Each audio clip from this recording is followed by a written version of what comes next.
akan melakukan supervisi ke dalam kelas. Baik Pak, Assalamualaikum warahmatullahi wabarakatuh. Waalaikumsalam warahmatullahi wabarakatuh. Bagaimana kabarnya hari ini Pak? Sehat, alhamdulillah. Baik. Sebelumnya nanti saya akan amati jalannya proses pembelajaran yang Bapak lakukan di kelas. Saya akan mensupervisi kelas yang Bapak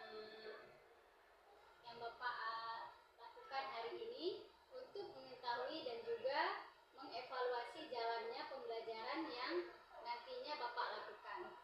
Adapun ada pertanyaan-pertanyaan yang akan saya ajukan. Yang pertama berkaitan dengan tujuan. Nah, kira-kira apa tujuan pembelajaran yang ingin Bapak sampaikan nantinya di kelas? Baik, terima kasih Bu atas pertanyaannya. Tujuan pembelajaran saya nanti materinya teknik asumsi, jadi tujuan pembelajarannya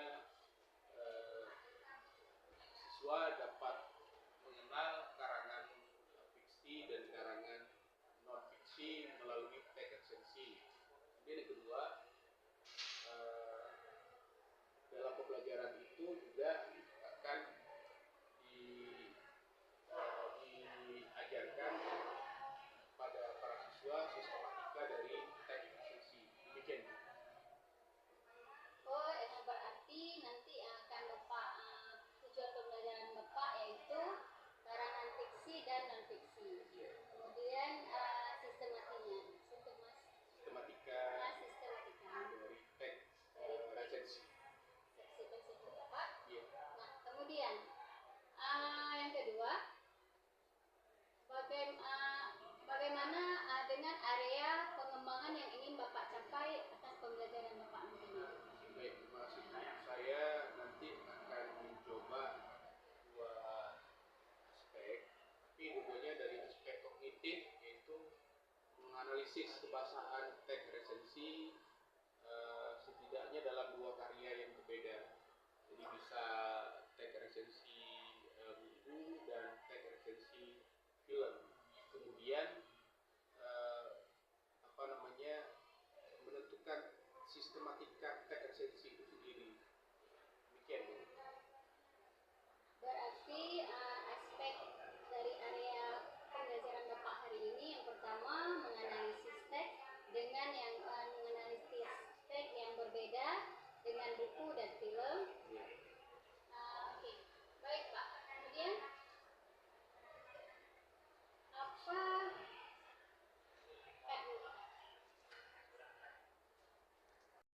Nah Pak, selanjutnya bagaimana rancangan pembelajaran yang ingin Bapak terapkan di dalam kelas? Mungkin dari strategi pembelajarannya dan model pembelajaran yang bagaimana yang akan Bapak terapkan di kelas. Baik, terima kasih Bu. Saya nanti akan menggunakan model berbasis masalah atau problem based learning.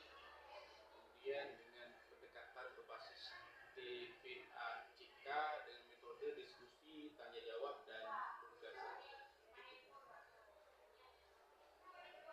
Baik, berarti ada dua model ya Pak? Satu pendekatan, satu. Oh ya, nanti ada satu pendekatan, strategi pendekatan, satu lagi model dalam bentuk PBL ya. Baik, kemudian rencana yang nah Pak, selanjutnya kira-kira kapan yang akan Bapak lakukan pada saat nantinya pembelajaran di kelas? Saya ada jam di kelas 2 IPA 5 tanggal 1 Agustus jam 1.23. Berarti 1 Agustus ya, di Iya. jam pembelajaran 2 dan 3. 1, 1, 2, dan 3. Berarti 3 jam Pak ya? Iya. Baik Pak, mungkin hanya ini pra-observasi kita hari ini. Oh ya Pak, kira-kira apa yang Bapak dapatkan setelah saya melakukan pra-observasi yang akan Bapak lakukan selanjutnya? Terima kasih Bu, saya mendapatkan gambaran tentang proses belajar mengajar yang nanti saya akan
dari CGP Angkatan 10. Baik Pak, pada percakapan pasca observasi ini saya akan memberikan pertanyaan-pertanyaan dengan jalannya proses observasi Bapak di kelas. Yang pertama, bagaimana perasaan Bapak terkait berjalannya kegiatan observasi yang sudah kita lakukan di kelas kemarin? Baik, terima kasih atas pertanyaannya. Mungkin pertama agak merasa risih karena ada yang nilai, ada yang melihat, tapi itu memang sudah keharusan dan saya harus jalani. Jadi saya merasa ya usaha nyaman-nyaman saja. Itu aja. Ya, jadi alhamdulillah ya Pak, Bapak merasa nyaman. Nah, kemudian bisa Bapak ceritakan kembali bagaimana area pengembangan yang Bapak lakukan di kelas tentang pembelajaran Bapak yang sudah Bapak berikan ke anak-anak kemarin? Baik, terima kasih atas pertanyaannya. Saya berusaha untuk melakukan pembelajaran berdiferensiasi. Jadi materi kemarin tentang resensi, jadi produknya ataupun konten resensi, cuman dalam prosesnya saya berusaha untuk membagi. Jadi ada resensi dari film, ada resensi dari drama, dan resensi dari lagu. Jadi demikian Bu area yang ingin saya kembangkan. Jadi ke kontennya, prosesnya. Baik Pak, berarti area pengembangan yang terkait pada pembelajaran Bapak tentang atensi sehingga si anak ini bisa membuat satu konten, ya. Resensi. Nah, menurut Bapak sejauh mana pengembangan yang sudah Bapak lakukan dan apakah sudah berhasil apa yang sudah Bapak lakukan di kelas? Kalau dibilang berhasil, karena harus dipahami bahwa diferensiasi itu bukan anak itu beda-beda tuntasannya. Jadi kalau saya bilang berhasil, saya akan menganggap bahwa itu berhasil. Setidaknya bagi saya sendiri yang mencoba untuk pembelajaran diferensiasi seperti yang disampaikan oleh Pak Mulya di tempo hari, fasilitator dari BGP Aceh, bahwa setidaknya kita mencoba meskipun karena tidak langsung bisa gitu. Saya kira seperti itu. Baik Pak, berarti sudah berjalan dengan baik ya Pak. Nah, kemudian menurut Bapak apa sih yang menjadi kendala ketika Bapak menghadapi saat melakukan proses pembelajaran di kelas? Mungkin minat dan profil belajar siswa yang kita tidak tahu pasti anak ini tipe belajarnya apa, apakah audio, apakah estetik, apakah visual, sehingga mungkin kita sendiri harus membuat asesmen diagnostik sendiri lebih, ataupun proses itu memang ada hal yang tidak apa gitu. Jadi pembagian kelompoknya, ketika kita buat kelompok, kita tidak bisa memastikan minat dan profil belajar anak. Jadi itu yang buat saya agak-agak mungkin belum merasa puas dalam pembelajaran tersebut. Saya kira seperti itu. Baik Pak, mungkin kedepannya bisa Bapak tingkatkan lagi ya, bagaimana proses pembagian kelompoknya. Nah, selanjutnya Pak, mungkin ada tidak rencana Bapak ke depannya pada saat proses pembelajaran ke depan dalam menyesuaikan kenyamanan siswa-siswa Bapak dalam pembagian kelompok? Mungkin sebelum pertemuan sebelumnya saya berikan tugas dulu untuk misalnya mereka baca cerpen ini yang masih cerpen, mereka dengar lagu ini yang masih lagu, mereka menonton drama ini sebelumnya. Jadi ketika pembelajaran hari itu mereka udah paham tentang apa yang mereka buat. Saya kira seperti itu. Baik Pak, mudah-mudahan apa yang sudah Bapak rencanakan bisa berjalan dengan baik dan lancar. Nah, kira-kira kapan waktu yang akan Bapak lakukan yang telah Bapak rencanakan? Kan materi berarti ya tahun depan materi selanjutnya. sesi booster ini. Oh, ya. Terima kasih Pak. Mudah-mudahan apa yang telah Bapak berikan dan apa yang sudah Bapak lakukan di kelas bisa bermanfaat bagi siswa. Baik Pak, selanjutnya terima kasih atas umpan baliknya untuk hari ini. Mudah-mudahan apa yang kita lakukan dan apa yang kita sudah pelajari bersama bisa bermanfaat bagi kita semua. Demikian observasi akademik saya hari ini. Saya mohon maaf atas segala kekurangan. Assalamualaikum warahmatullahi wabarakatuh.